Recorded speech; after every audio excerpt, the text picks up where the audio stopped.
The weight loss industry has really sold it to us for years. I would get, advice. Often it was a little bit confusing. That was the big disaster in the sort of 80s, 90s when it was all about avoiding fat. It was about 5 years ago I heard about Nutrigenomics. It does what it says on the tin, is DNA testing for diet. Even some dietitians look at Nutrigenomics and they say, is that really a thing? We use artificial intelligence in many ways already. The very foods that you're meant to be eating for weight loss exacerbate your gut symptoms. And when you eat in line with your genetics, it tends to feel intuitive. So you're not kind of battling against what your body needs. Both camps are right in a way. There's lots of research behind these new weight loss injections, and they're very, very effective. So Ozempic, Wegovy, Mounjaro.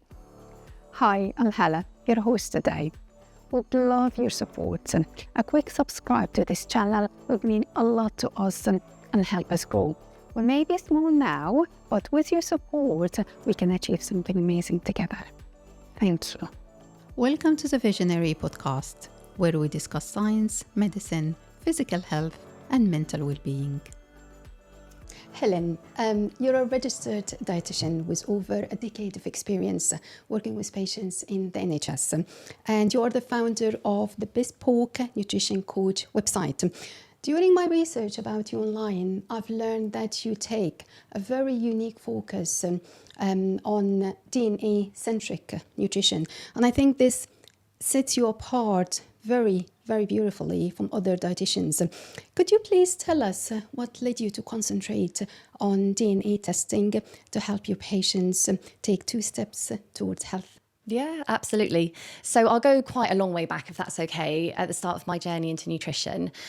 So really I became interested in nutrition as a whole when I was a teenager, and I was rowing. And that is a sport that involves quite a lot of commitment, lots of training, 6 days a week, 4 hours on a Saturday on the water, 4 hours on a Sunday. And I've always been quite slim. And the idea was that the coaches really wanted to make me bulk up. Why is that? Just to get stronger and make the boat go faster.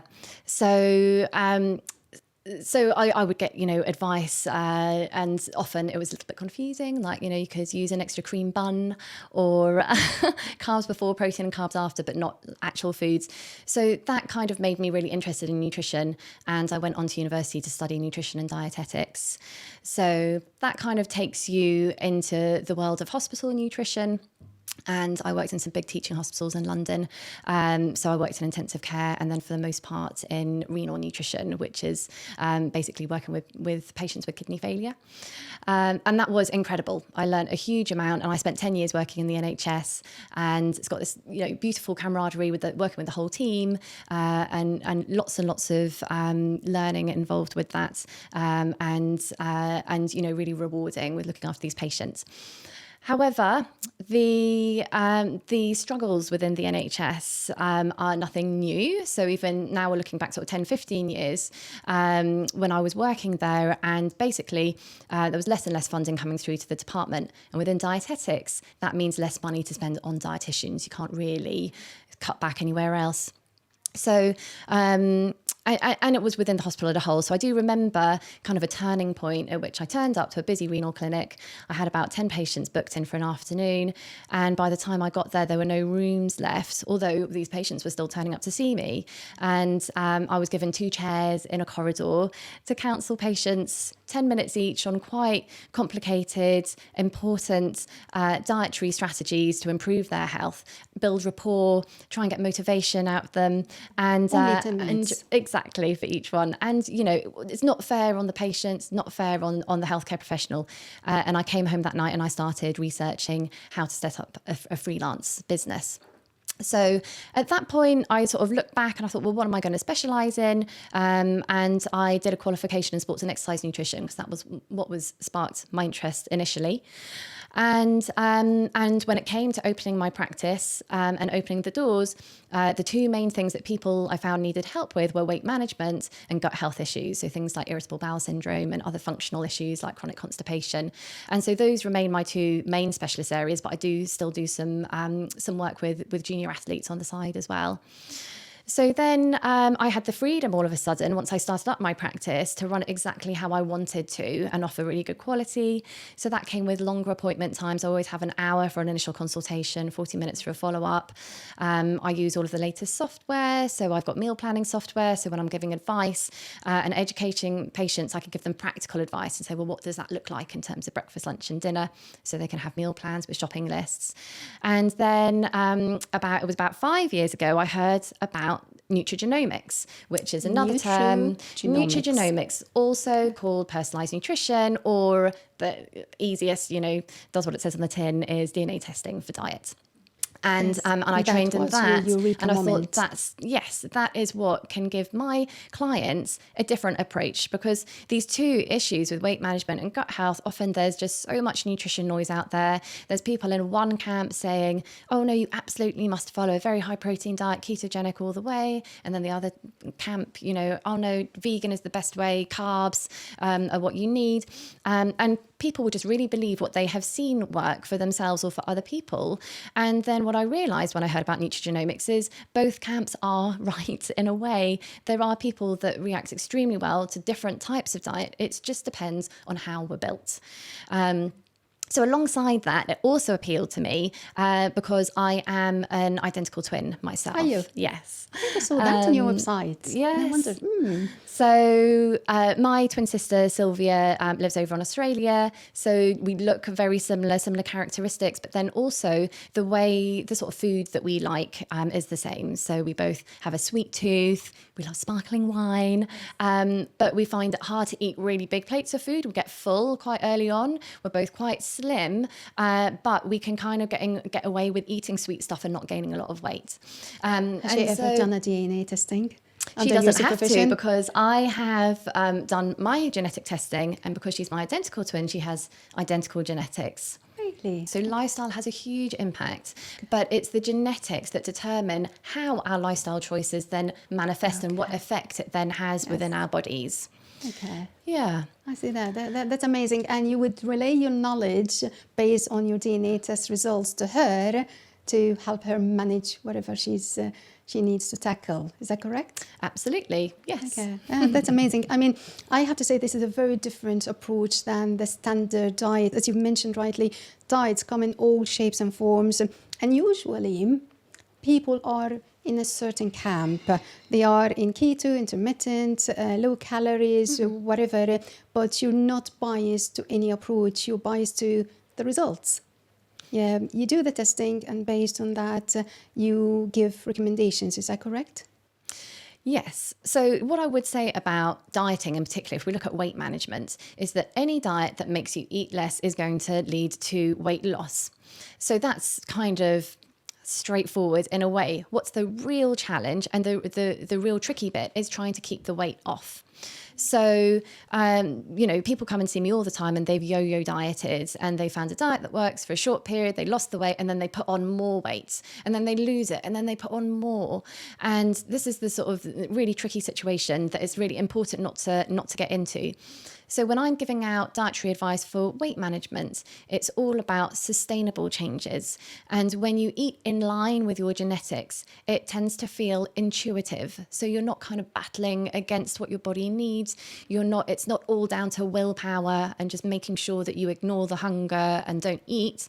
When you're truly eating in line with your genetics, you shouldn't really get that constant hunger. You should feel satiated, and it should feel natural. And that is one of the best things about it, is that it's for sustainable weight loss. And studies have shown, so it's been proven in the research, that a weight loss group, and this is a study that was published in the British Medical Journal, the BMJ, and randomized to either having a regular weight management group or educating those people on their genetics as well. Those people who were educated on their genetics lost more weight, but they also kept it off long term, and that was checking it 1 year. Whereas the other weight loss group, whether they lost a little bit, they have often regained the weight. And it's all down to the results of the DNA test. So it's a combination of the understanding your genetics and then having that support from a healthcare professional. So Nutrigenomics, DNA testing for diet, has been shown to help you lose weight only when there's a healthcare professional helping you alongside it as well. So you can get tests that are direct to consumer, and that hasn't been shown to help. So because I can't possibly decipher this huge booklet with all the information and abbreviations. It's impossible, and I can't waddle my way through it. I need to be in the capable hands So of the it. booklets are really good at explaining the results and educating the individual, and then the healthcare professional can do that also.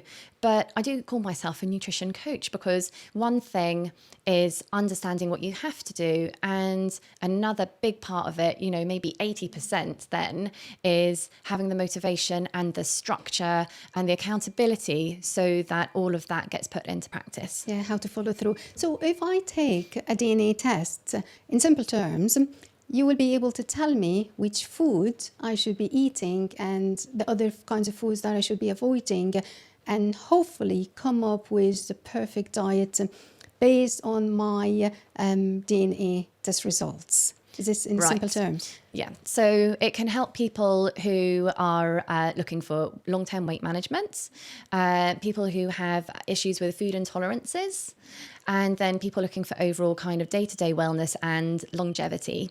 So more and more I get people coming to me and talking about longevity. They want to be there longer for their children. Health isn't just for themselves anymore, and they want to be really clear. They're so motivated. I just want to be the healthiest I can. And then your genetics just gets down to being really accurate, rather than just this blanket one-size-fits-all recommendations. What is really most important for you? So there are several categories that are reported on within a Nutrigenomics, a DNA for diet test. There's nutrient metabolism, so that's your vitamin and mineral requirements. There's food intolerances and sensitivities, so it shows you your body's ability to digest lactose, so the carbohydrate that's found within dairy products. Your wheat tolerance, so your predisposition to celiac disease and whether you would have to follow a gluten-free diet or not, how sensitive you are to caffeine. Cardiometabolic health as well, so if you're salt sensitive or not, whether you're at risk of diabetes or not, whether caffeine can increase your blood pressure or not.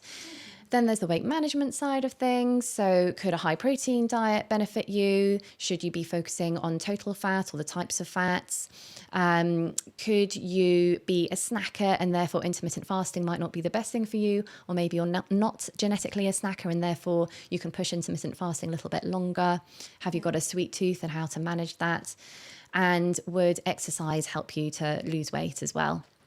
So then again, there's a whole side of things from the exercise point of view. So when I see athletes, that can be really interesting because it's not just the recommendation, or yes, exercise is important for weight management. You kind of need to know, well, what sort of exercise? So some of us get a better training response to power and strength exercise. Other people get a better response to endurance. For some people, it's a mixture. Some people recover very quickly and they can exercise and benefit from training daily. Other people take longer to recover and they need to leave gaps. And you would glean all that much information from DNA testing.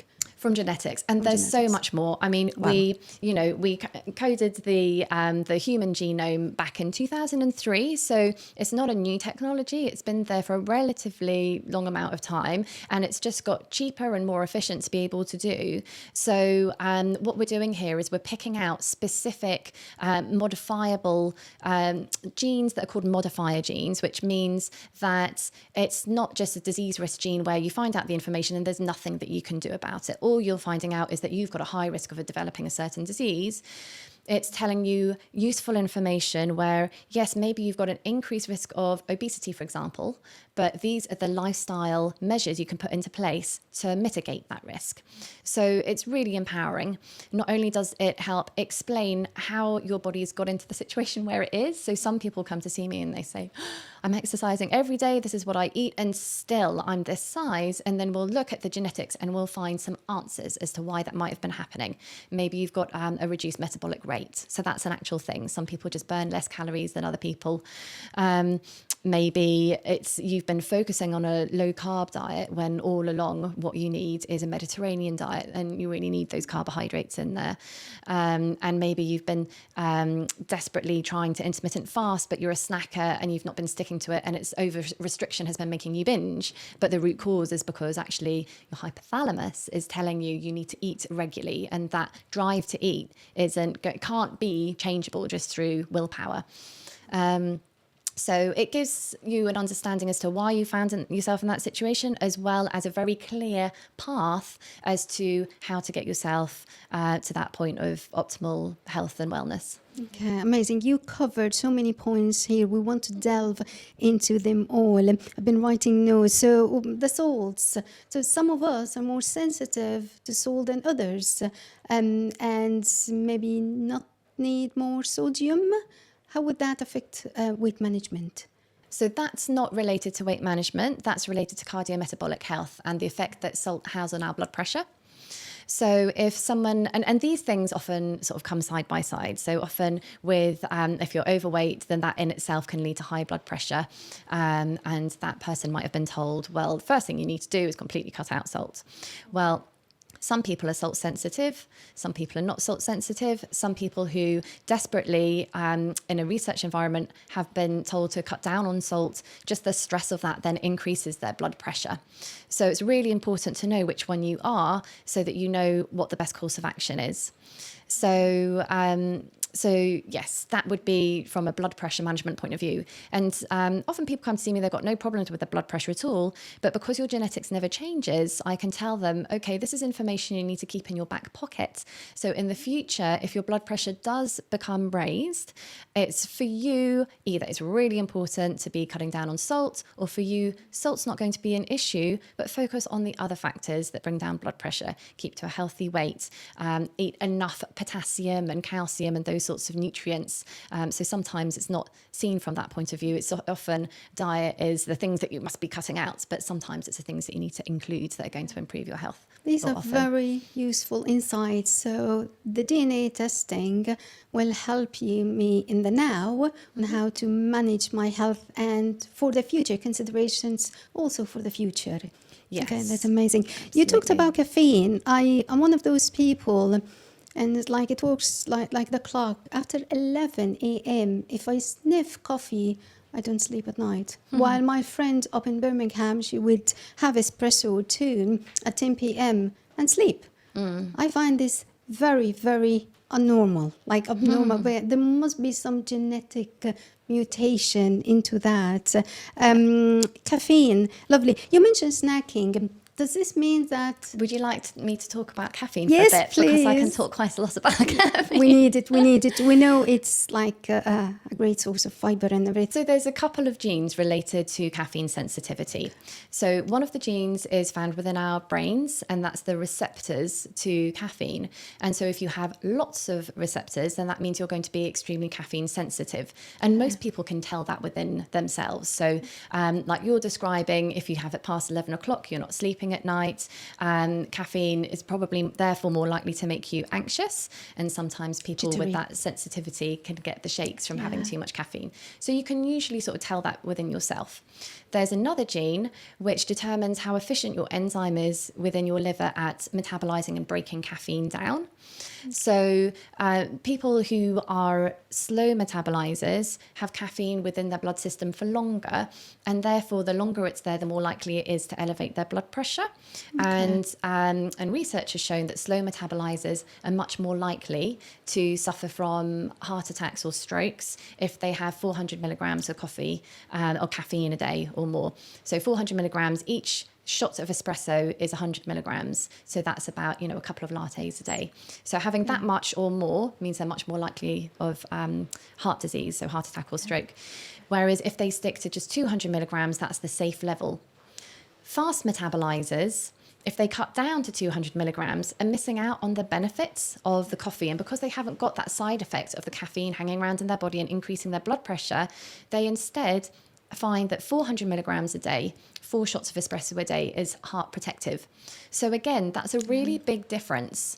When the blanket recommendation is 400 milligrams, I would personally like to know if I'm the person that only needs 200. So I might not be sensitive with the receptor in my brain, and I might not get anxious, and I might be able to tolerate a coffee just before I go to bed. But if I'm a slow metabolizer, I shouldn't be drinking too much of it. I see. That's amazing.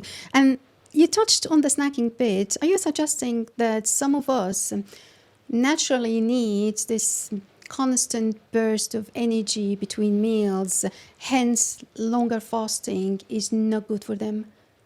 It's more about how we're wired to feel hungry and how often the hunger signals come through. So for most people, the fed to fasted state is kind of 2 to 4 hours. That's how long it takes to get through our glycogen stores. But what's going on at the same time is that there are signals that are coming from our hypothalamus within our brains that are telling us to go and eat. So I am a snacker. Genetically, and often it's one of those things, and this is my report here, and it is reported within there, and people will look through their reports and they'll say, yes, absolutely, this is me. It's one of those things you kind of know about yourself already. And how it makes that useful to know about, and you can turn that into practical information, is there's so much evidence about intermittent fasting or time restricted eating, but there's a bit of confusion as to sort of how much you should really do that. So if you're a snacker, just sticking to a 12-hour overnight fast is going to give you benefits. There's no need to do any more than that. So, for example, opening your window at 7 o'clock in the morning and then closing your window at 7 o'clock at night. And then you've got that lovely 12-hour overnight period for your body to switch to fat-burning metabolism, and also for your gut to have a chance to digest without food constantly coming down and then not being able to digest it properly. And if I go for longer, how would I feel? Would I suffer? Would I feel dizzy? You'd feel hungry. So it's the drive, not necessarily the dizziness or from that side of thing, it's the hunger. And then it's not a pleasant feeling.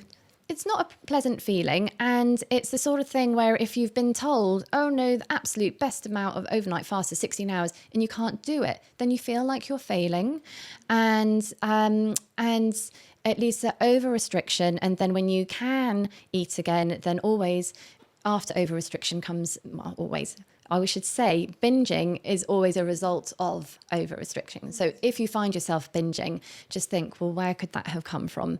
Because if you're constantly meeting your needs, you're not then going to binge. Yeah, so binging is a result of my body's trying to overcompensate for the long fasting hours that I can't sustain.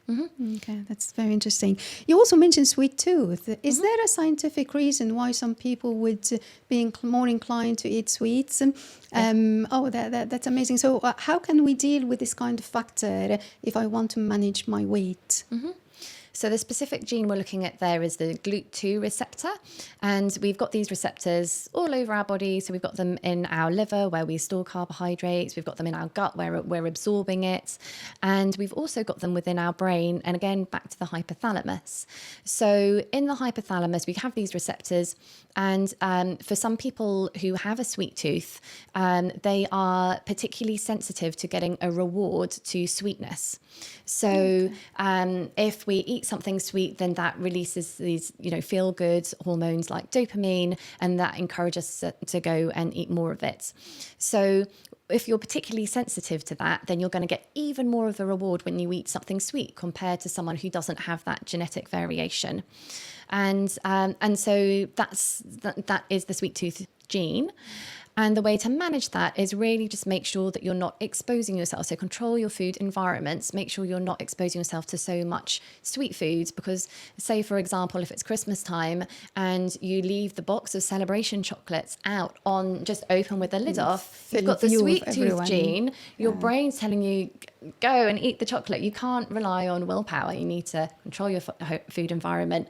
Either not bring it into the house in the first place, keep it hidden, back of the cupboard kind of thing, where you know that it just sort of comes out at weekends. And then really avoiding sweeteners as well. So sweeteners are going to drive if we have children. with children, bring them up in the same way. So just remind them that sweet food's a fun food or it's party food, and you wouldn't have a party every day. So then you don't eat party food every day, and bring them up to eat mindfully. So if they're sitting down to a bag of sweets, just remind them, are you still enjoying those? Do they taste good? Remind them to focus on what they're doing rather than mindlessly just eating it because it's there. So you mentioned children. Can we do a DNA test for children? You can, legally. So the company that I work, which is Nutrigenomics with an X on the end, it's a Canadian company, they do accept samples from children and they will process them. However, I personally don't take children because the whole report is set up for advice for adults based on recommendation for a fully grown adult. So children aren't just mini adults, they are different and they have different nutritional requirements at different stages of their life. So although you could in theory interpret the results and apply that to a child, the booklets aren't set up like that, and so I only work with adults. Yeah, I understand. So why did you choose to work with a lab in Canada? So the guy that's in charge, Mr. El Sahemi, is one of the leaders in developing all of the research that's behind genetic testing and dietary advice. And the actual recommendations that are given are all based on science. So you will have some companies where they want to make you feel like the more genetic advice or the more genetic results that you're getting, the more data is better. Whereas in actual fact, if you don't have the science of in the real world, how does someone react when they change their diet according to those results, then it's not giving you useful information. You can't just rely on theory because this gene is different, then in theory, that's what you should eat. So that's one of the big reasons. I also, they have really good processing times. So it takes 3 weeks and no longer than that. There's never any delays with them. And the reports are really easy to interpret. I like the way that they're laid out. Through that Canadian company, what is it called again? Nutrigenomics with an X on the end. Okay. Is that how you stay up to date with the science of DNA? Surely scientists discover things every single day. Yeah, so their team put together the course that I initially did to train in the area. So Dietitians of Canada produce a course on nutrigenomics so that registered dietitians can then train up and become specialists in that area. So that's when I did my sort of basic kind of entry-level course into it so that I could start practicing. And then they do regular webinars to bring you up to date with all of the latest developments. But I've also done training courses with other companies as well. So there's a few of them out there, and they produce continuing professional development resources so that you can stay up to date. And that's, part of my job as a registered dietitian is that we're registered with the Healthcare Professions Council. So every year we need to prove that we've done all of the continuing practice development so that we stay up to date, and we're serving our patients the best that we can. And we're legally obliged to only give advice that is scientifically bound. So even some dietitians look at nutrigenomics and they say, is that really a thing? Because it seems so new and out there, and it's not within the NHS. But there is plenty of research behind it, and it has been around for years, and that has allowed the research to build. So it used to be called an emerging area where you wouldn't be able to practice it, say 15 years ago, you wouldn't be able to put it into practice because there's these things that we know in theory, but we hadn't done the trials yet.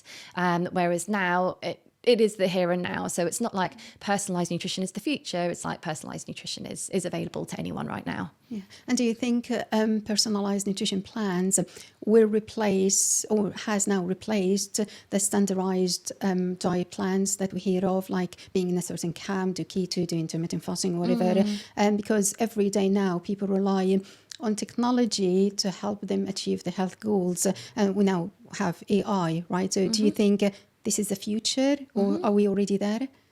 I think in many ways we're already there. So we use artificial intelligence in many ways already. So for example, with my meal planning software, I have already calculated with my equations how many calories in theory someone needs, the macronutrient balance I glean from the genetic results, and I just need to put those numbers into the software, and then it comes up with a whole week of recipes that are exactly right for that patient.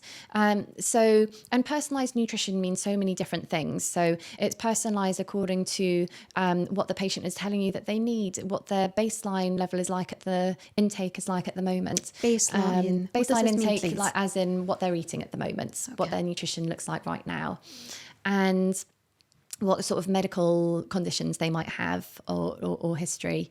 And so in a way, dietitians always give personalised nutrition advice, but this is just further personalising it. So whether it's through genetic results, or if it's through blood tests, or getting a microbiome test, or having a continuous blood glucose monitor fitted so you can see real time how your body's responding to carbohydrates, personalised nutrition is here. And you can get those programs where you have those other types of testing. So the thing that differentiates genetic testing, aside from having a CGM, your glucose monitor test, and a microbiome test, is that it's completely non-invasive.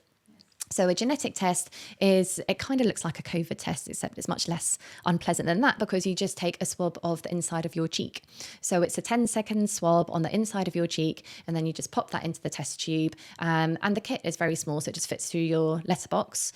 And then you post that off to the labs. And that sample's viable for a few months. So it doesn't matter if you forget to post it or whatever. It's all very, very straightforward, completely non-invasive.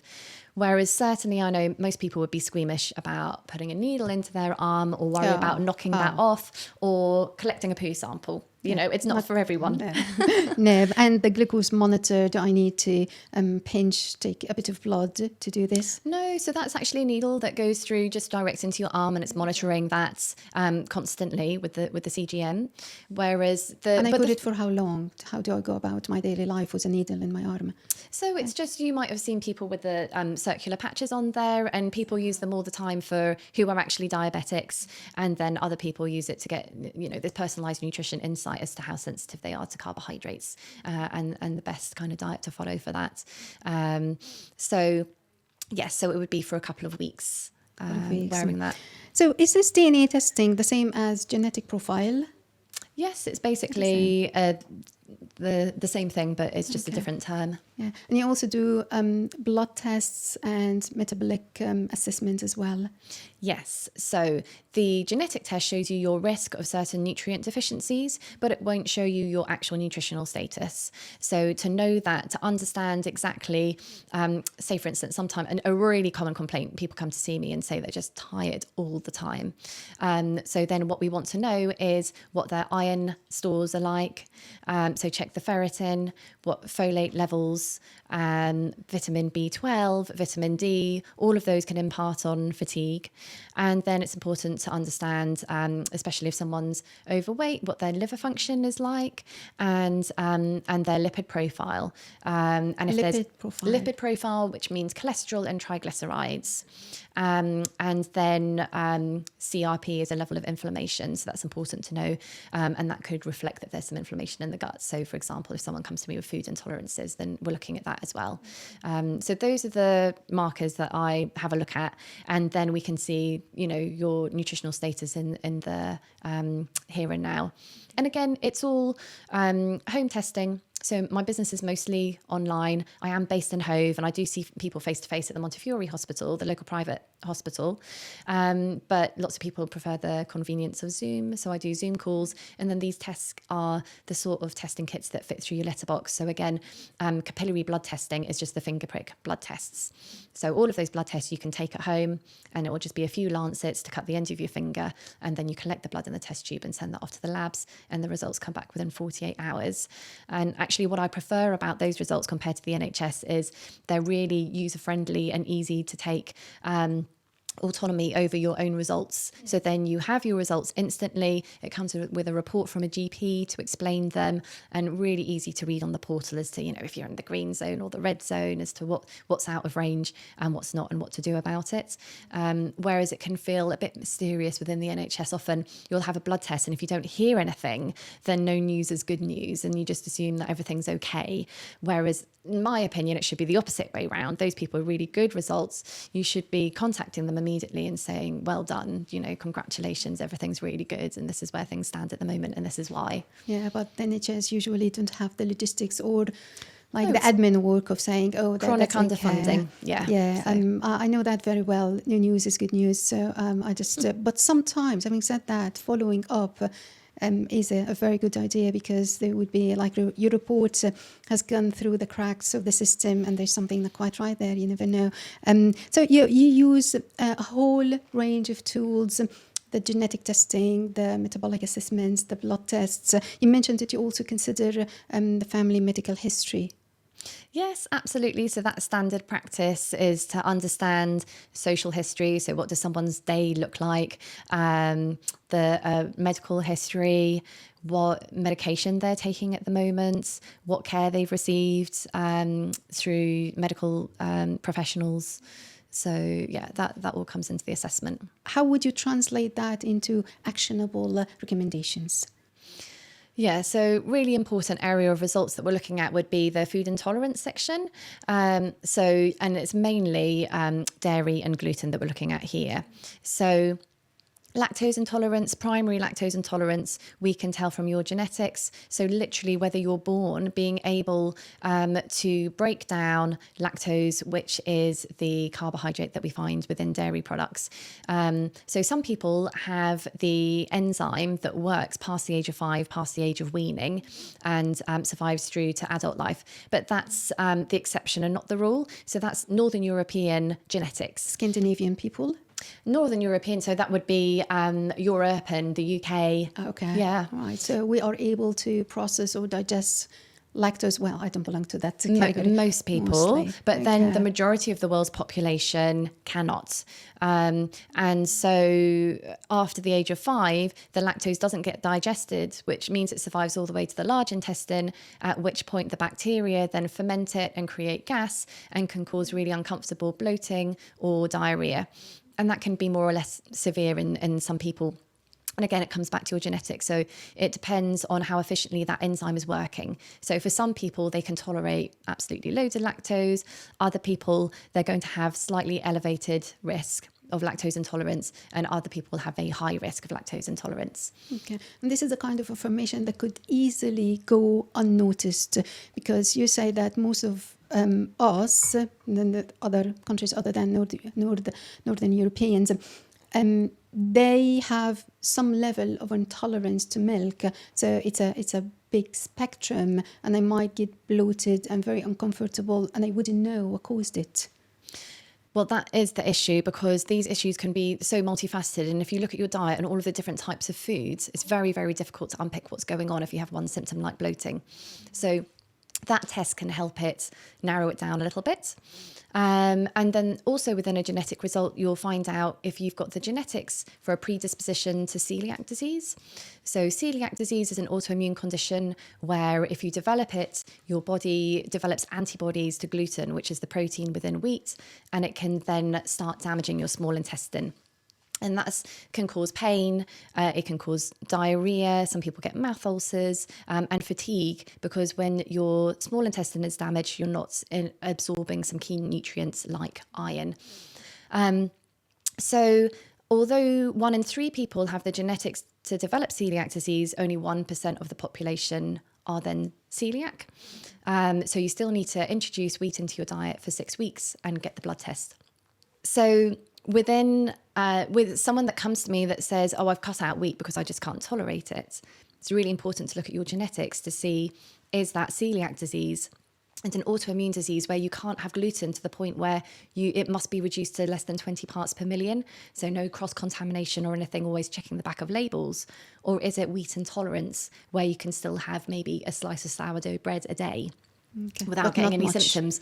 But that's a huge difference. So I have had a client in the past who came to see me about her intolerances, and she'd cut out wheat for 10 years. And then we did her genetic test, and there was no way she could have been celiac, but she was following a strict gluten-free diet, telling everyone, eating in a restaurant, it means to be gluten-free. And then explaining to her that difference between a gluten autoimmune disease and a wheat intolerance, and the fact that she would very likely tolerate good quality wheat in small quantities. And it was more of a dose-response relationship than completely changed. And she changed didn't what have she could to. eat. She didn't have to cut wheat completely of her diet and lose on the benefits of good quality wheat. And the enjoyment of just being able to go to a cafe and have some eggs with a slice of sourdough, for example. You know, I think I mentioned to you, I have been on a keto diet for years and years and years, and I think I have come to tolerate it very, very well. I do like bread like everyone else, but I've chosen that path, and it's worked well so far. But I can't shift more fat for the life of me, no matter what I do. Maybe it's just my genetic profile. I come from Egypt, so I'm Mediterranean, or mostly Mediterranean. I know I have of course, I have a very unique genetic makeup. I have a rare blood conditionist genetic, along with other like stack of diseases. So surely my body responds to food in a very different way than your body. And what you're explaining makes sense about DNA testing, and this is how we can address and decipher what's going on here. You also mentioned on your website something called FTO Gene. What is that gene, and what role does it play, if it does, to treat obesity? So the FTO gene is one of the first genes that sort of hit the headlines when we found out that there were obesity genes, so genes that put you at greater risk of becoming obese. So it's quite a powerful predictor of obesity, and there's many reasons for that. It's not just one mechanism. So it means that people that carry the FTO variant of a AA genotype are much more likely to be able to store energy efficiently. So they're born with more fat cells, and so they can just lay down more fat very easily. And they are less efficient at burning energy. So the amount of thermogenesis from their mitochondria is reduced. They've got less brown fat, which is the fat that is metabolically active. And in addition to that, they just generally seek out more calories. So people with that genetics eat more, and the actual mechanism behind that is not known. But just imagine if you're just a little bit more hungry than anyone else every single day of your life, then over a lifetime that really builds up. And especially now, so say 50 years ago there wasn't much obesity because we lived in this different environment, whereas now you can get a whole meal delivered to your sofa. You don't even need to get up. You just open your phone, open the app and press a button, and it just kind of arrives. And probably fast food as well.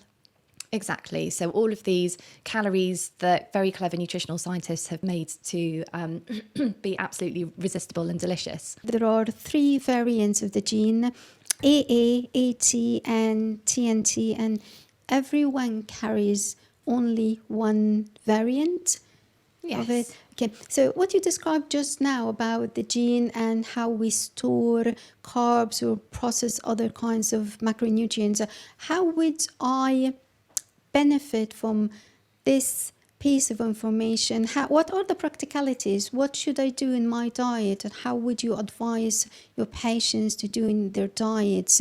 Is it a matter of upping something and lowering something else? So practically speaking, when people find out they have this FTO AA genotype, it's not just, your genetics are not your destiny. So they don't need to just think, well, that's it, I'm bound to become obese. You can do something about it. So what researchers have found is that if they put people on a high protein diet, it's only people with the FTO AA genotype that benefit from a high protein diet.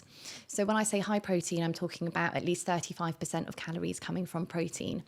So people with FTO gene variant TT could follow a high protein diet, and it's not going to get them any advantages with weight management. It's only those with the AA genotype. So that's really, really useful information. It's 1 in 5 people, so it's not quite as common as you might imagine it to be. Although protein is very important for anyone in weight management, it's only 1 in 5 people that need that kind of really high protein diet where they'll see results long term. Yeah. And does that show for everybody, for all individuals in the report? Yes. Yeah. Okay. So that's amazing. So if we have a closer look at the macronutrients, if we break this down into protein, carbs, and fat, please correct me if I'm saying rubbish. Okay, you will also get information from testing, the DNA testing, whether I'm sensitive, if that's the right word, towards a certain category of food, whether I can process or digest a certain kind of food? Yes. So when it comes to weight management, we can see who needs to be on a high protein diet, and that's the FTO gene. We can also look at fat sensitivity. So who is sensitive to the total amount of fat and needs to follow generally a low fat diet. And then there are other genes that mean that you're more sensitive to saturated fat than the average person. And those individuals benefit from switching from saturated fat, which is an inflammatory type of fat found in animals. So it would be meat, butter, ice cream, that kind of thing. And they benefit from switching from that sort of fat to unsaturated, which is plant sources. So extra virgin olive oil, nuts and seeds, avocados. Saturated is the good fat or the bad fats? Saturated fats are the bad fats that cause inflammation, and in a significant amount of people will inhibit weight loss. And some people are even more sensitive than the next. So And sometimes that's the animal fat. And that's the animal fat. So that will be, say, limiting red meat to once a week, no more than that. Making sure you don't have butter in the fridge, using extra virgin olive oil in its place, and really having nuts and seeds to get that kind of nice mouthfeel that you get from fatty foods, from a healthy source instead. This can clearly explain why some people might be successful at losing weight. All these nuances and complexities and factors and variants, while others can't. Like me and my friend up in Birmingham, we follow the same plan, the same diet, the same chart, everything. I sometimes do well in weight loss. She doesn't. That's very, very interesting. I want you to please tell me 5 ways in which my body could be different than yours, and it would show in the DNA test and could maybe interfere with metabolism or my ability to process food. Okay. Well, this is a 70 gene test, so I could show you 70 ways that your body differs. But we'll start off with 5 key ones. Yeah. So first of all, well, you mentioned metabolism. So some people do have a lower metabolism, and naturally, and they burn on average 150 calories less than the next person every day. So that's the equivalent of, I don't know, a digestive biscuit every single day. So that becomes quite significant over a period of time. Another way in which people differ is whether exercise would be useful for weight loss or not, if that would be successful. So some people have the genes for where exercise is going to be really important to lose weight. Most people, it comes down to diet, and that's the primary factor. But for some people, it's exercise. We talked about the sugar preference gene, as well as salt sensitivity and caffeine sensitivity. Maybe what we haven't delved into so much is the nutrient metabolism. So some people will need more of a dose of vitamin D than the next person, although there is this blanket Department of Health recommendation, everyone takes 10 micrograms. For some people, they will develop a deficiency still on that, and they'll require 25 micrograms within the winter months. Some people are more at risk of iron deficiency. And so, or iron overload. So there's like 2 ends of the spectrum that you can be at risk of, and therefore you need to modify your diet accordingly. And then there's, related to mood as well. So you can have increased requirement for folic acids. And if you become deficient in folic acid, that can lead to that sort of irritability or poor mental health. And therefore you just, I've got that, gene variant, and I always look at rocket and think of it as my happy food. Rocket and whole grains, gene green leafy vegetables. Yes. And then choline as well. So choline requirements vary from person to person. And is that a mineral? Choline is not officially a mineral. I call it a nutrient. So it's not a vitamin or a mineral, but it's a nutrient, and it's a component of our neurotransmitters, which are our happy hormones, like serotonin. So if you don't have enough choline, then that can lead to low mood, and you get choline from eggs and tofu and mushrooms. So for some other people, that's their group of happy foods. I think it's about time now to have a look at this lovely booklet. Okay. Full of information. You're telling me this is your DNA test results. Yes. If you could please walk us through this page by page and explain what's going on there. Hopefully this is not a violation of your Revealing privacy. too much. No, that's absolutely fine. Yeah. What do we get No for someone who's secrets. interested in following this path and exploring what's going on in their DNA? Yeah, so I've got a printed booklet here, and you can get like a glossy style magazine version of your results. I quite like things in real format, or you can just get the PDF version. And when I see people over Zoom, it's the PDF that we go through and I screen share and we discuss all of the results. So just to note that within these reports, it's always only your first name that's ever put on there, not your full name. And that is one of the ways of just making sure that your genetic information stays private. So if for any reason the booklet or your PDF of your results ends up, on an old computer or stored in the wrong place, then someone's only going to be able to tell by the first name and not see your full name there. So there's an introduction into the science behind nutrigenomics, and then the report starts off with a summary of results. So although there's 70 genes, it's a lot of information, but it's summarized into the first 4 pages, and it's grouped together by nutrient metabolism, your food intolerances and sensitivities, cardio-metabolic health, weight management, body composition, eating habits, and exercise physiology. So each dietary component is listed individually along with the gene and the risk variant for that gene, as well as your variant and then your risk. So if you are the same as the average person and therefore general guidelines would be fine for you, then it's just written that your risk is typical. But if it's highlighted in red and it says elevated or medium, slightly elevated. So it's color-coded. Yes. Then you know that for that nutrient, there's something extra that you might need to do. So the first thing, for example, that red flags for me is that I've got elevated requirements for vitamin A. Okay. So is then, it this color red or the one in the middle? within the risk column. Yeah, okay, that's a lot of reds, Helen. That's okay. I've always been, I'm very healthy, and it's nothing kind of dramatic or scary. It's all things that you can change within your diet to make sure that you mitigate any risk. So although there's a lot of reds, I've never had any vitamin deficiency.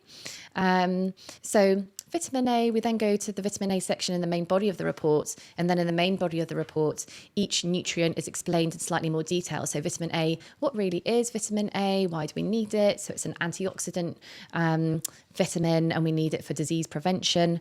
And then this actual gene, what does that code for? So it codes for an enzyme that converts beta carotene within food into that active form within our bodies. My enzyme doesn't work as efficiently as the next person.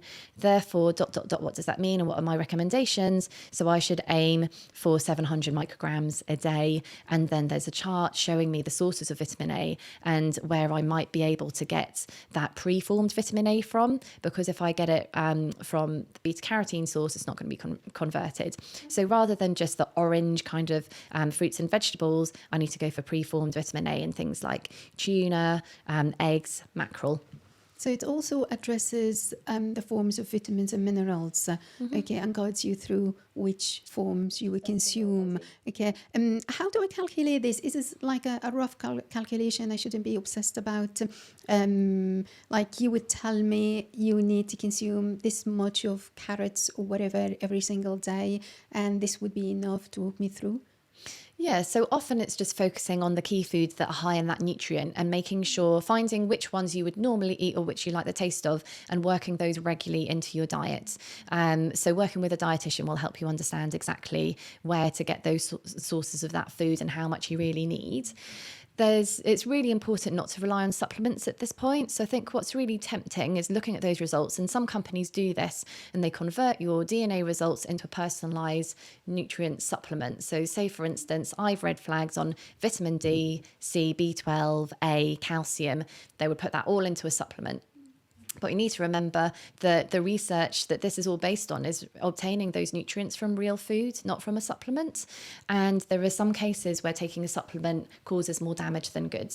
So for example, even with personalised supplement products. Even if it's personalised, even if it's taken at the right quantity. So there was a big trial about 20 years ago investigating vitamin E supplements on its prevention of cancer. And they had to stop it early because the incidence of cancer within the intervention group of receiving vitamin A A was going up. Vitamin E. Vitamin E. It yes. was going up instead of going down as they expected. So sometimes nutrients have a beneficial effect in their natural form within food, but have the opposite detrimental effect when they're then taken as supplements. Yeah, we also know that nutrients, micronutrients, are best absorbed and the most bioavailable forms from food. And you can't Yes. overdose. They all interact with each other. And so, you know, for example, to give your body the best chance of absorbing iron, you need vitamin C there at the same time. But there's all sorts of examples of all of these nutrients. They don't work in isolation. They all work together. Absolutely. And when you consume real food, you naturally get this kind of harmony in your food, because, I mean, this is one of my concerns. The NHS is telling us take vitamin D, for example, in winter days, and we do consume vitamin D. But I know it's fat soluble, which means that any excess is stored in the liver. And I find it sometimes it's... Maybe, I mean, I tell people follow medical recommendations all the time if you need supplements or not, but it's a bit unnatural to consume one nutrient, micronutrient, because this doesn't exist in nature. I mean, if you have an apple, it has lots and lots of things, not one nutrient. So you always recommend real food. With the exception of vitamin D. So vitamin D isn't a vitamin after all. It is a nutrient. So a vitamin means something that we actually need from our diet. We can't get it anywhere else. And if we don't have it, then we develop some sort of symptoms of deficiency.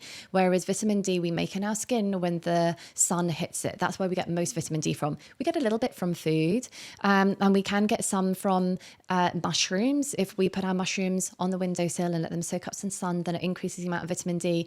But at the end of the day, you'd have to be eating mushrooms on a daily basis. And I don't know anyone that loves mushrooms that much. And loads and loads of them. Exactly. So there's always going to be an exception. So the one supplement that I do recommend people take through the winter is vitamin D. There's really good evidence that there's really high risk of deficiency within this country, where we're just at the wrong latitude. Even if you do manage to catch some rays of sun, they're not going to be strong enough to help your body manufacture the vitamin D that you need between the months of October to March. So everyone needs vitamin D, and then the next question is what dose, and then your genetics can tell you if you need 10 micrograms a day or the higher dose of 25 micrograms.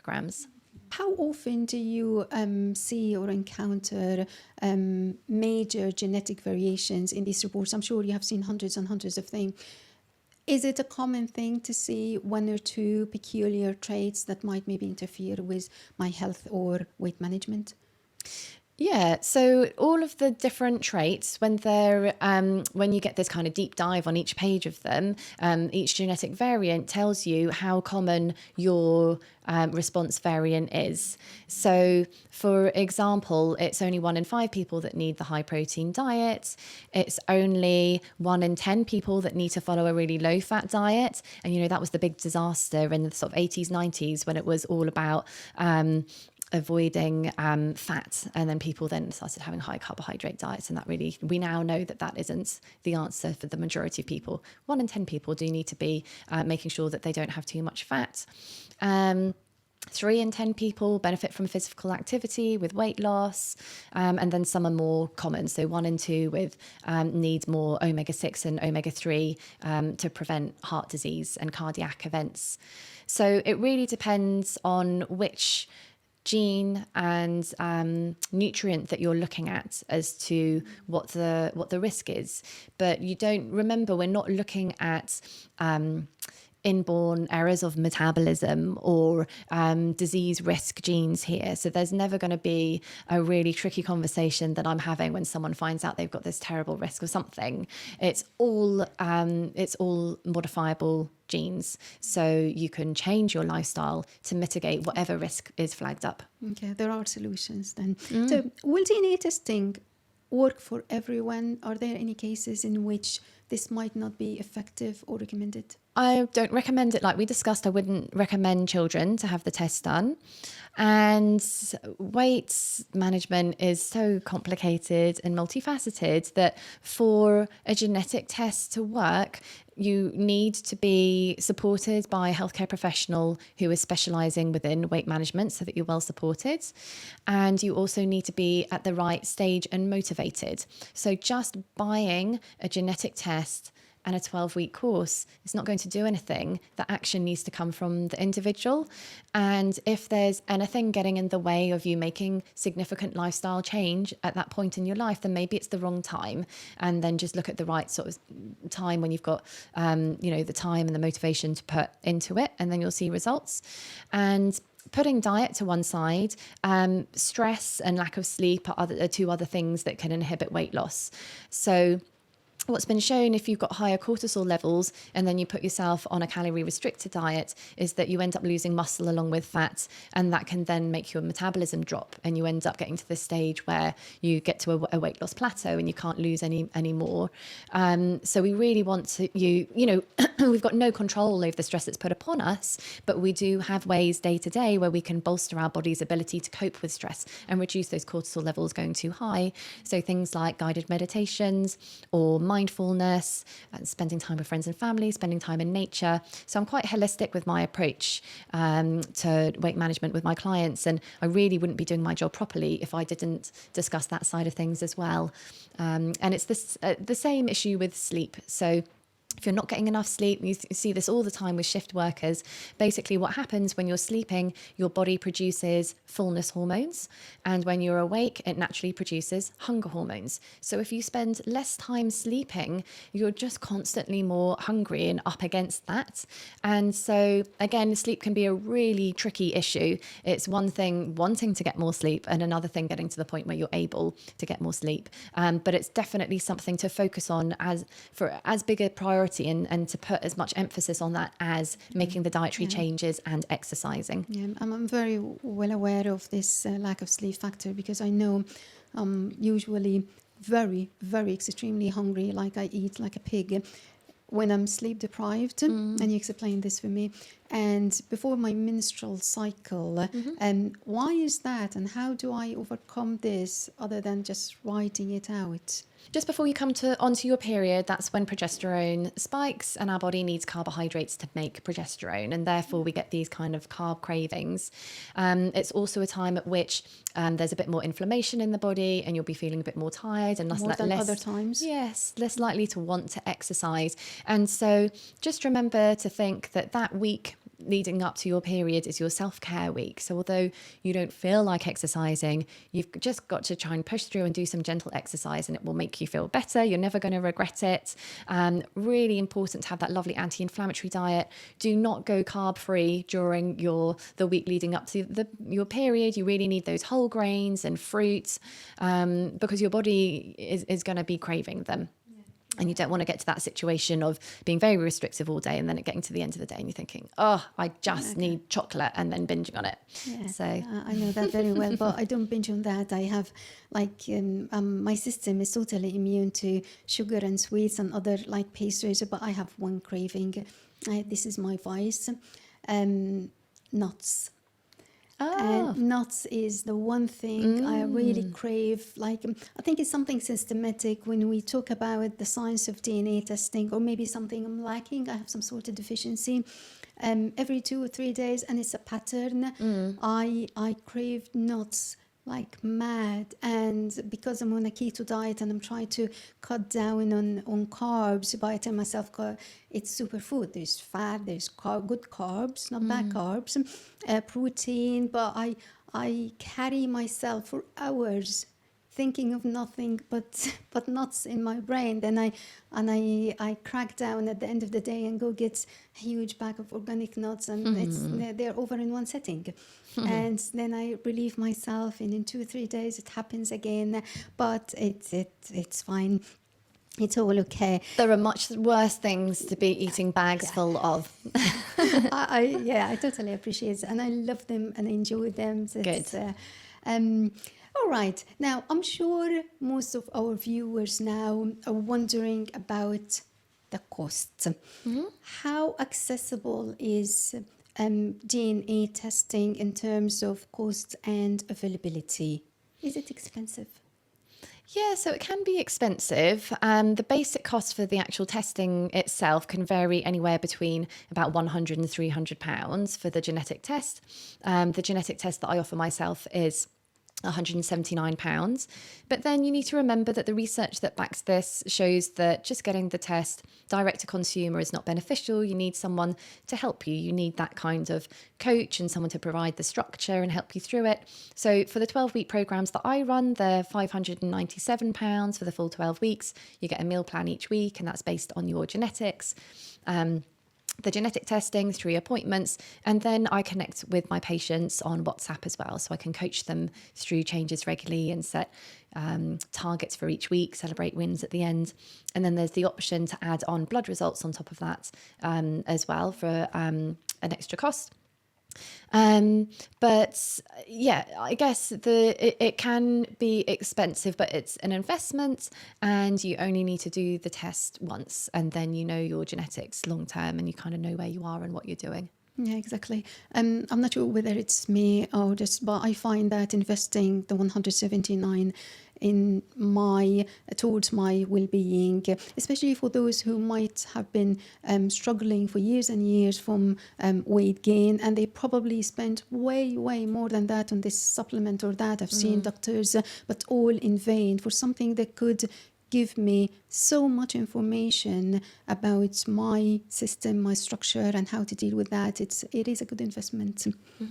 So some people bring the price down as well if they use their private insurance. So if you've got private insurance, then that will pay for the actual consultations. And then I've got payment plans as well, so you can spread the payments over a few months. Yeah, that's good. Now, when I had a look at your website, I could see gut health everywhere. You have such an emphasis on that, which tells me that this is a very important factor for you. If I have a healthy gut, will I find it easier to lose weight? What is the connection? Yeah, so there is evidence that if you've got a higher number and a more diverse range of gut bacteria, that you absorb less calories basically than someone that has a less diverse microbiome. And so gut health is really important for weight management. It reduces inflammation. And again, when there's less inflammation in the body, then our body finds it easier to lose excess weight. But I'm also specialised within that area. So I've trained, like I described when I set up my practice, I found that the two most problematic issues that people have, the two biggest reasons why people are looking to see a dietitian or a nutritionist is number one for weight management and number two for gut issues. So that could be irritable bowel syndrome or constipation or food intolerance. And so I'm trained to give advice for irritable bowel syndrome and the FODMAP approach for looking at the fermented carbohydrates in your diet to try and understand the triggers and how to manage it. Sometimes those conditions overlap. And really importantly, sometimes when you're trying to lose weight and you've got a sensitive gut, the very foods that you're meant to be eating for weight loss exacerbate your gut symptoms. So that very fibrous foods. So that can be an issue, and I can help people navigate that and go for the healthy foods that are less of an irritant. Okay, so for the practicalities here, what kind of food that I could consume to nourish my gut? And you also mentioned something about anti-inflammatory food. Give us some examples, please. Yeah, okay. So some quick wins for what you can do to encourage your gut health and for weight management. One would be eating linseeds, also known as flax seeds, on a daily basis. Okay. So they contain a beautiful, gentle fibre that forms kind of a gel when it hits your gut, and it's not fermentable, but your body detects that fibre as bulk coming through and makes you feel kind of full, but also it's adding to that extra kind of bulk and fibre And so it helps to keep you regular and keep your gut healthy. And it has been shown to minimize symptoms of bloating and to help with people with irritable bowel syndrome and reduce pain. I think it comes in powder. I think You can either take it ground or whole. So both formats you're going to get the benefit from in terms of weight management and gut health. If it's ground, it's more of the nutrients are more available for absorption. So you'll be able to absorb the omega-3 anti-inflammatory fats much better. So it depends on the reason that you're taking it for. If you're vegan, then I would say take it ground because you really need those essential anti-inflammatory fats, and it's not an option to have kind of fish 3 times a week to get them from there instead. I read on your website that DNA testing can help identify whether I'm an early bird or an owl, night owl. And I find this fascinating because I'm one of those people who are up every day at 3 a.m. in the morning. This is my comfortable routine. That's how I function. So surely there's something genetic there. Okay, how can we use this piece of information to manage weight? It's an interesting one because whether you're an early bird or a night owl is genetic, but then what's the word for it? Society is set up in such a way that we are told we need to be in school by 8:30 or work starts at 9 and no later. And so therefore you can to some degree shift your circadian rhythm. But the relevance to weight management is the twofold. So firstly, as I described before, the less sleep that you get, the more hunger hormones are pumped out. So people who are naturally night owls are worse off then because they're going to bed later. They still need to get up early because that's what society dictates, and then slowly becoming more sleep deprived, and that can negatively affect weight management. And then also we want to really be eating when we're most active during the day. So if you're a night owl but you're just sitting down and you're watching TV, and then maybe you're eating food at the same time, the same food that you eat at that point where you're just sitting there and not doing anything is going to make your blood sugars go much higher. It's going to make your blood lipids, your blood fats go much higher compared to exactly the same food that you eat first thing in the morning, where following on from that you are active and you are up and about and you are walking and moving and using the calories. So therefore what we really want is to shift our food intake earlier on in the day to when we are active. So in my experience, it's the night owls that kind of worse off. I need to work hard at moving that circadian rhythm earlier, and just through discipline of, getting in an early night and setting that alarm and getting up a little bit earlier and changing when you're eating. So moving that dietary intake earlier in the day compared to later. And that's where time restricted eating really helps. So if you have this kind of rule and you think, well, my eating window closes, for example, at 8 o'clock, then it's not a question of what am I going to eat? It's a question of, well, no, my eating window has shut and therefore I'm not going to eat. What am I eating for breakfast the next morning? For someone like me, and definite early bird, it's fine if I consume nutrients at the end of the day. That would have a less impact on weight gain than the owl.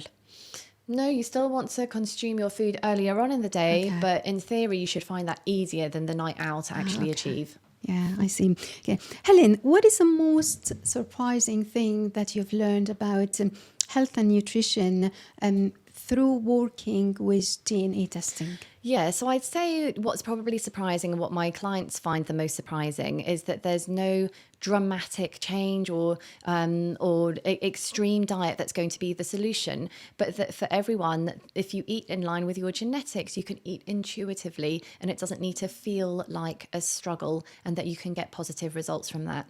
And so it's sad that that should be a surprise, but actually because of the diet industry always telling us that, you must eat these very, the more extreme, the more popular it seems to get, we do kind of buy into that to some degree, I think. And what's really nice when you look at the genetic results is that you can see that it doesn't need to be such hard work, and that if you eat intuitively, then you can get these long-lasting results, and you can feel healthier and more energized and have gradual sustainable weight loss. Yeah, because in that case, I will be eating in tune with what my body needs. So it's not going to be coercive or such a struggle. It makes perfect sense because if my body is craving this nutrient or that, and this is exactly what I'm giving them, my body's happy, my brain is happy. Helen, what common misconceptions do people have about DNA testing, and how do you usually address them? I think the biggest misconception is that it's still an emerging area and that it's a new science that could be useful in the future, whereas in actual fact, it's been around for several years. We sequenced the human genome in 2003. I started using these tests 5 years ago, but they were in common practice 10 years ago. So in that period of time, the amount of evidence has just built and built and built. So certainly, students now studying nutrition at university and dietitians are all taught about nutrigenomics, and which is brilliant, but we do still get some dietitians for which the area is completely new, and as scientists we do need to be critical when something sounds new, but I think it's really important to embrace these areas rather than being too critical and then overlooking them altogether. Yeah. Would you say that DNA testing to achieve health goals is now a mature practice? Yes, absolutely, I would. Yeah. And I would guess if in the future the NHS decides to embrace this method, there will be more awareness of how it works and the benefits. So tell us about the biggest weight transformation you have seen so far in your practice. Well, I had a client once that showed me, he sent through a picture of a baby buffalo and said that he had lost the equivalent amount of weight as the buffalo in the picture because he was so proud of himself. That's the way he sort of visually showed how much he'd weighed, which was incredible. I can't remember the exact numbers for that one, but I can tell you about a client that I had not too long ago called Sarah. She came to see me. She was perimenopause and she kind of yo-yo dieted quite a lot and really damaged her metabolism and just wanted a sensible long-term solution that was based on science. And so the genetic report really appealed to her. And what we found was that Sarah was one of these 1 in 5 people that needs a high protein diet. She was very sensitive to carbohydrates and had a high risk for diabetes. So it all came down to, switching from the carbohydrates to protein.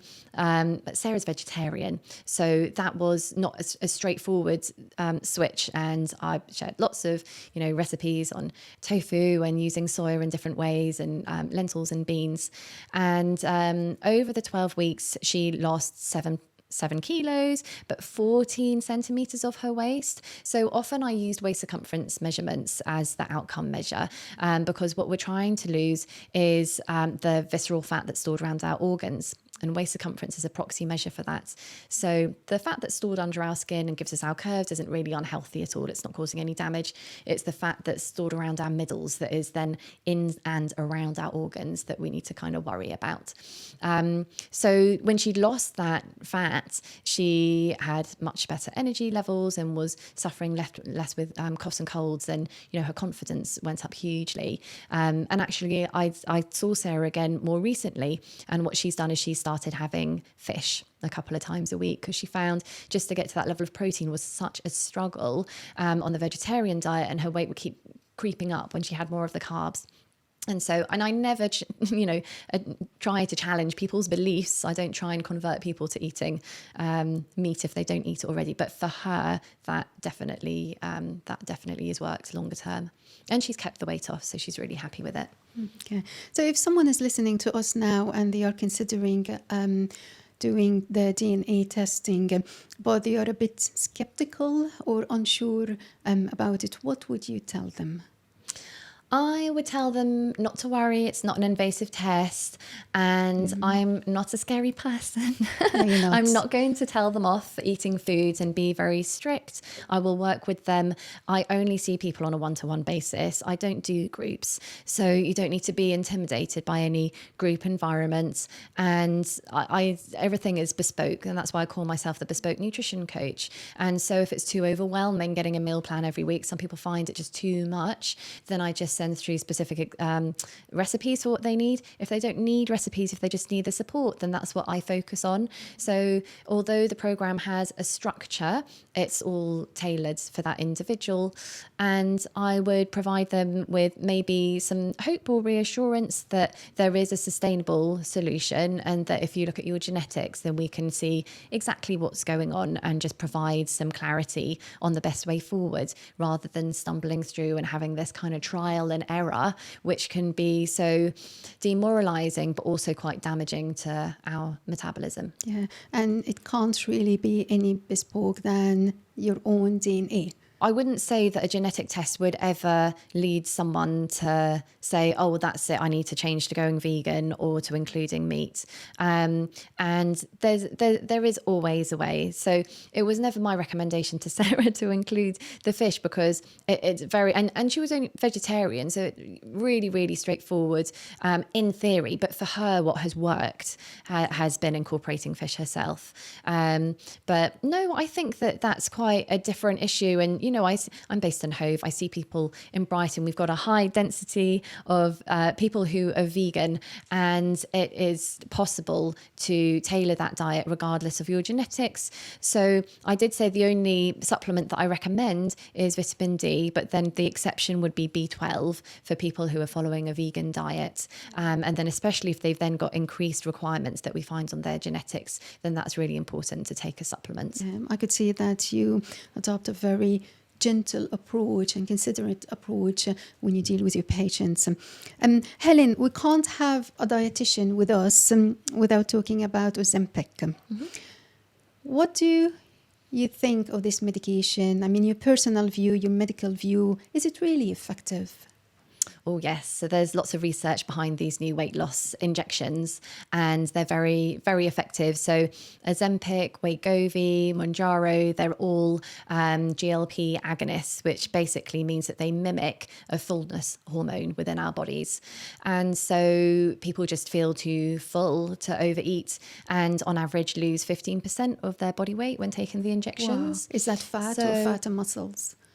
So it varies on the person, but yeah, it does improve metabolic health and it reduces waist circumference. So it's the right type of fat that they're losing, and really quite dramatic results. So if you think of 15% body weight, then that's similar to having bariatric surgery. And, you know, I'm talking about gastric bypass or balloons here. And in the same way that when bariatric surgery came out and we realized that people could reverse their diabetes or high blood pressure, then the same effects can be seen from the weight loss medications. So specifically for Ozempic, that's licensed for people with type 2 diabetes. So it helps the pancreas produce insulin as well as helping the person feel less hungry.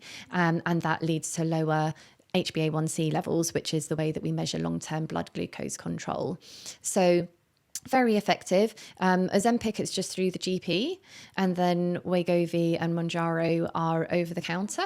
Over the counter. Over the counter. Okay. So what's really important to note is that the research studies have all been done with people having extra support with their nutrition. But now they're available over the counter, direct to the consumer. So it's up to that individual to make sure that they educate themselves on nutrition and get some support so that they are eating the right thing. Otherwise, what can happen is if you have a diet that's not very good quality, and then you start taking weight loss medication and you're less hungry, you're eating less, but you still have a really nutrient poor diet, and you could then be at risk of nutrient deficiencies. So it's hard to get enough protein in, hard to get enough fiber. Basically, these injections slow down your gut transit. So it can make you feel sick, but also can lead to constipation. So you do need more fiber to prevent the constipation. And, vitamins and minerals.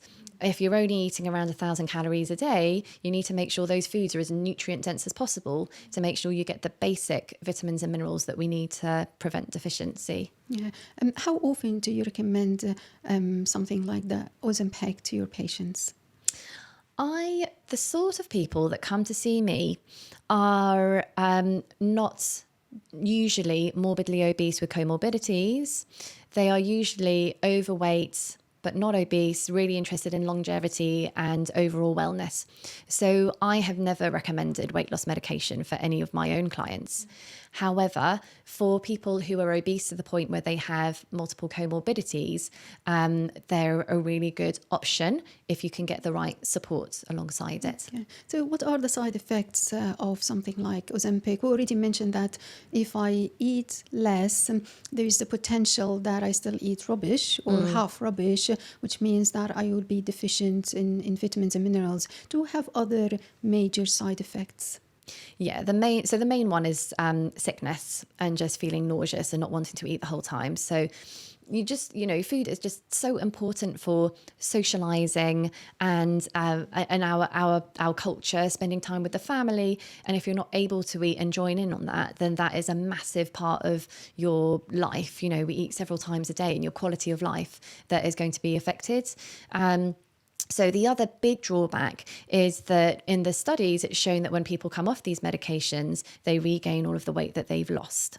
So realistically, the recommendation is that once you start on them, then they should be followed for life. Yeah. Do you think before we go down to the medications, maybe we should try DNA testing and other tools before we are destined to a lifetime of sickness? At the very least, trying to look at your diet and improving the quality of your diets 100%. Obesity is really complicated. It is a disease. So the bigger you get, then the harder it is to lose weight and the more hungry you feel. So for some people, it is a really good solution, but it does need to come alongside the dietary management. And absolutely exploring, if we're looking at cost, just for one pack of Wegovy or Mounjaro will cost the same amount as a genetic DNA test. So if you're looking at investing your money, it could be good to look at the personalised nutrition route first, and then, or maybe alongside taking the weight loss medication. But certainly getting some sort of professional nutritionist or dietitian to help support you when you're on the medication to make sure that you're not at risk of these symptoms and then the side effects that can develop in nutritional deficiencies. How much does it cost now, Ozempic? Is it super expensive? Ozempic is only available on the NHS in this country, so you can't buy it over the counter. For Wegovy or Mounjaro, I believe it's £160. But it might have changed. Helen, we conclude our episodes with some ethical or visionary questions. How reliable is the science behind using DNA tests to steer nutrition goals and strategies? I guess I'm asking, has there been enough studies to back this up? Yeah, absolutely. So there's been studies that have shown that have compared weight loss using genetic results compared to weight loss without. And certainly the group that had the genetic results led to greater weight loss and more sustained at a year. And so we have that research there. There was a really good study published in the BMJ about that. There was also a European study, Food for Me, that looked at metabolic health and the influence of understanding your genetics, and that improved as well. All of the results that are reported on, all of the genes that are reported on, have randomized controlled trials behind them. And so as long as you go with a company that has members on the boards that are doctors and dietitians. Yeah. By the way, what is the difference between dietitian and a nutritionist? Yeah, so dietitians usually work in the medical arena, so within hospitals and on referral from doctors. But they don't always, like myself. But to keep your registration as a dietitian, you need to keep up to date, and you're accountable to the Healthcare Professions Council. So in fact, anyone can call themselves a nutritionist. It's not a protected title. So if you did go and see a nutritionist, you just need to check that they're an affiliated nutritionist. So it will say AFN, and that they've got a body that's regulating them. And that's really important. So there are some fantastic nutritionists out there, but just make sure it's not someone calling themselves a nutritionist who's just sort of done a weekend course in nutrition. Yeah, I see.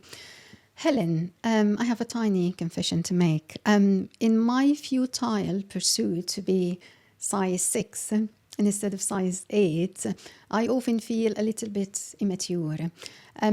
How far should we go in pursuing our weight loss goals, I guess I'm asking here about your definition of health, how you view things like beauty, symmetry, or aesthetics. Yeah, so I think, the weight loss industry has really sold it to us for years that the answer is weight loss and it will fix all of your problems and everything will be perfect if you could just shed a little bit of weight. And I spend a lot of time with my clients really getting to the bottom of what they're trying to achieve and maybe how their weight gets in the way of their day-to-day life and what the issues are there. And quite often it's the symptoms that come alongside it, like tiredness and fatigue or low mood that are the issue, which can also be addressed by nutrition. So I'll always set a numerical goal. Normally that's based on waist circumference measurement. I do have body composition scales in my practice as well for people that come to see me in person. But also, it's really important to set goals based on day-to-day wellness. So energy levels, mood, gut health, all of these things to get some perspective as to what you're aiming for. And so those non-scale goals or the non-weight loss goals are just as important, sometimes more important. And, I have had clients that will get to the end of the 12 weeks and may not have lost any weight, but their perspective on their body and their health has changed and they're much happier for it. What we can be at risk of is at a different stage in our life. So, for example, a perimenopausal stage, to sort of aim for the same body that we had when we were 20 years old. And if you stop and think about if that's a sensible thing to be doing, it's clearly not. But it's just we get into that mindset and it's sort of stuck there. So yes, I always have those kind of conversations and make sure that we're aiming for something that's really healthy. Yeah. So let's say a very slim, gorgeous young lady who's obviously healthy and of the right weight approaches you, so she could shed a few pounds. Would you still make a diet plan for her? So it depends where she is with her weight. I will give her perspective on health and where she is with her health. And just as that reminder and the confidence that she is healthy. And then if she says, but I'm just uncomfortable at this weight, if there's a specific reason for it, then yes, I would support that. But I never ever do extremely low calorie diet. So for example, I'd never produce a meal plan that's less than 1,200 calories.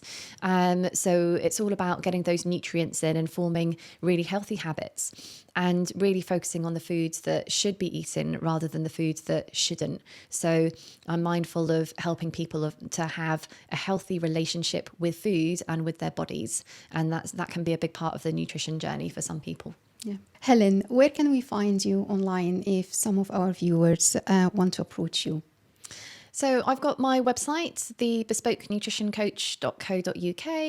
I've got loads of blogs on there around typical questions that my clients kind of ask me. So lots of useful information if they want to have a browse, as well as information about all my services. And then I'm on social media, so Instagram and Facebook, and my handle is the Bespoke Nutrition Coach. Helen, as I always say, we don't know what we don't know. And without performing these kind of tests, like the DNA test, we will never receive the data that will enable us to decipher and understand the situation. And I think it's very important to be in the capable hands of a competent dietitian who's able to provide accurate interpretations.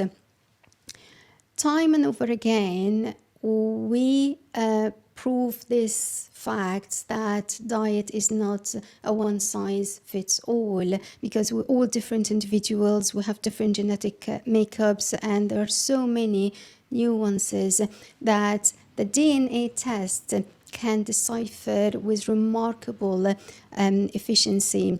You mentioned something so beautiful to me during our correspondences. You said to me that weight loss doesn't equate to happiness, and this is amazing. And your goal is to guide your patients towards happiness. Thank you so much for being with us today. Thank you for having me. Pleasure.